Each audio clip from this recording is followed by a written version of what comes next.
Hey everyone, I'm Michael, and this is another episode in my series, A Plant a Week. In this series, I talk about various houseplants. I highlight one for the whole video, talking about how to properly care for it, how to water it, how to propagate it, everything that you need to know to keep your plant healthy and happy.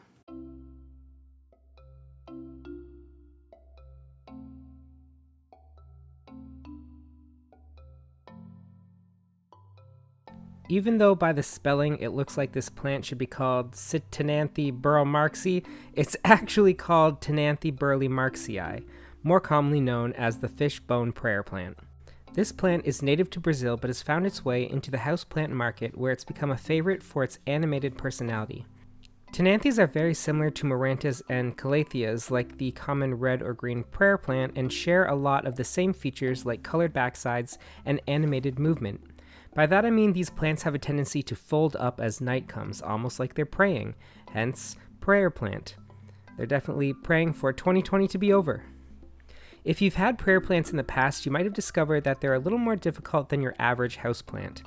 They can be finicky over water quality, lighting, and soil, but this plant is actually a little easier to keep than most prayer plants. It holds onto water a little better because its leaves aren't so thin and brittle, and it doesn't require as much humidity as some other Marantas or Calatheas. That being said, they do enjoy their humidity and will do better when in a more humid environment. I know it's controversial as to whether or not spraying your plants with water does anything to the humidity around the plants in the long run, but every day I spray my Ctenanthe, spraying it until I can see droplets on the leaves, and it seems to be growing really well and liking that. So that could be helping it, or it could be doing absolutely nothing, but might be more beneficial than simply praying for your prayer plant.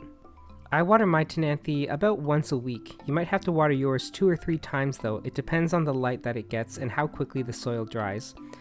I don't let this plant dry out completely. I've found it likes to keep some moisture to its soil and prefers to live in relatively moist soil. However, if you underwater this plant, it'll tell you so. The leaves will begin to curl around the edges as it tries to hold in some of its water. When watering, this plant prefers distilled water, and using water straight from the tap can result in brown tips, simply because the chemicals in the water might be a little too harsh for this plant. I let my water cans sit for days before watering any of my plants.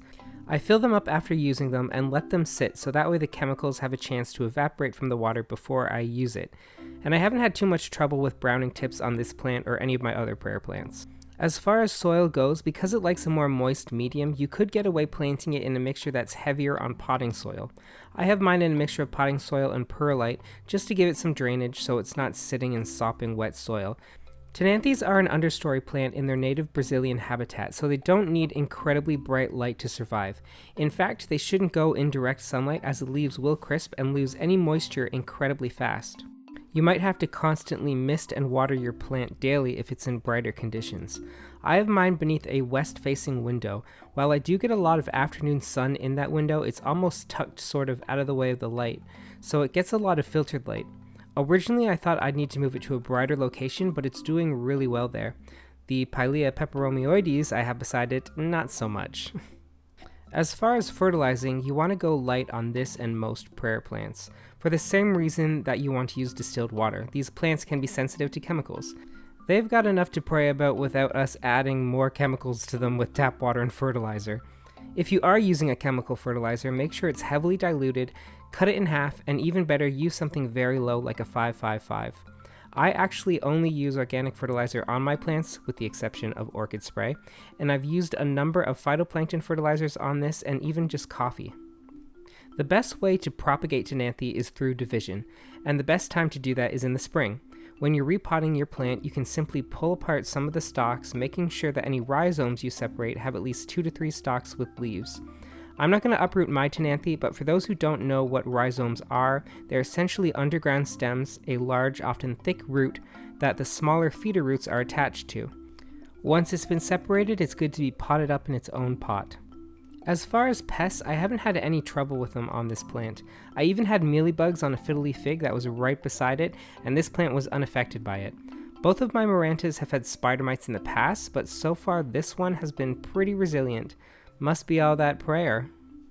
Ctenanthes are slightly toxic though. In many places it's listed as non-toxic, but that's not entirely true.